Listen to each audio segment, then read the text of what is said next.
3 little girls went to a Taylor Swift dance class. They never came home. And now, nearly 2 years later, a 763-page inquiry report has confirmed what many people already suspected in their gut. Every single warning sign was there, and nobody did a thing. Welcome back to British Reform.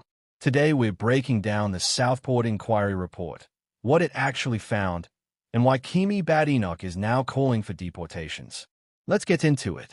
On the 13th of April, 2026, the Southport Inquiry report was finally made public, and it did not pull its punches. The inquiry uncovered what its chair described as a comprehensive and depressing catalogue of missed opportunities and systems of protection that were found wanting. That's the polished judicial version. The plain English version? Everyone knew. Nobody moved. 3 children paid for it with their lives. Now let's talk about the parents, because this is where the report truly lands like a sledgehammer. The inquiry found the parents bore very considerable responsibility for the attack on the 29th of July, 2024. The retired judge concluded that the passive stance taken by Rudakubana's parents in the face of his earlier violent behavior and weapon stockpiling constituted a complete moral failure on their part. And we're not talking about vague parenting disagreements here. His father knew about the weapon collection, including a bow and arrow, a sledgehammer, and a jerry can, feared an attack was coming, and still did not contact police. A bow and arrow, a sledgehammer, in a teenager's bedroom, and the response was silence. Most damningly, the report found his parents knew there was empty knife packaging in the house on the very day their son took a taxi to Southport, and they still said nothing. On the morning of the murders, evidence in the house, and they stayed quiet. So naturally, the political response has been fierce. Kemi Badenoch called for the parents to be deported if they don't face criminal action, following the inquiry's findings that they could have prevented the attack. Robert Jenrick, Reform UK's Treasury spokesman, went further, saying the parents had come to Britain for asylum, enjoyed the country's hospitality and generosity, and abused it. Now, legally it's complicated. The citizenship status of the parents remains unclear, though they are believed to hold British nationality. And under UK law, citizens cannot be deported, though the British Nationality Act 1981 does allow citizenship to be revoked in certain circumstances where it is deemed in the public interest. So there is a legal avenue. Whether this government has the political will to walk down it is a very different question. But here's the thing.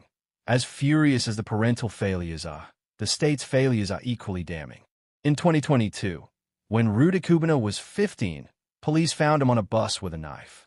He told officers he wanted to stab someone and had been thinking about poisoning people. They took him home and told his parents to hide the knives.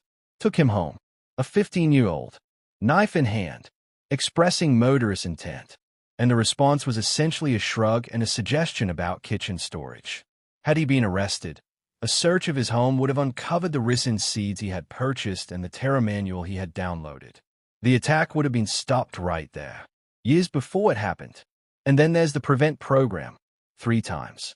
Rudakubana had been referred to the Home Office Anti-Extremism Program Prevent on 3 separate occasions between 2019 and 2021, but was not accepted into the scheme because no terrorist ideology was identified.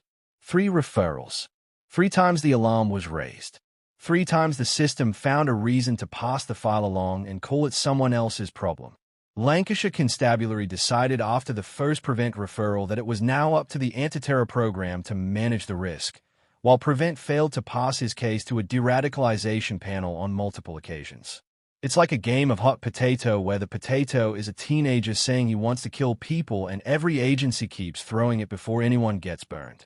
Except the people who got burned were 3 little girls in a dance studio. The inquiry report highlighted 5 key systemic failures. A lack of risk ownership, poor information sharing, inadequate examination of online activity, a misunderstanding of autism, and significant parental failures. 5. Not one rogue decision. Not one bad day. 5 structural, institutional, cultural failures stacked on top of each other, and sitting underneath all of them, 3 empty chairs. The government says it is now reviewing national implications for Prevent and policing as the inquiry findings are absorbed. Reviewing. Absorbing. 6 to 7 recommendations collecting dust on a shelf while ministers draft their carefully worded statements. The pattern in this country is always the same: catastrophe, inquiry, recommendations, review, subcommittee, guidelines, partial implementation, next catastrophe. Rinse and repeat. Bebe King, aged 6. Elsie Dot Stancombe, aged 7. Alice da Silva Aguiar, aged 9. 3 names that should never be forgotten. 3 girls who deserved better from every single adult and institution that had Axel Rudakubana on their radar and chose to look away. The families deserve accountability, not a government review that disappears into a filing cabinet. If you believe these 3 girls deserve more than platitudes and procedural language, hit subscribe, share this video, and stay with British Reform. We keep pushing until someone actually answers for this.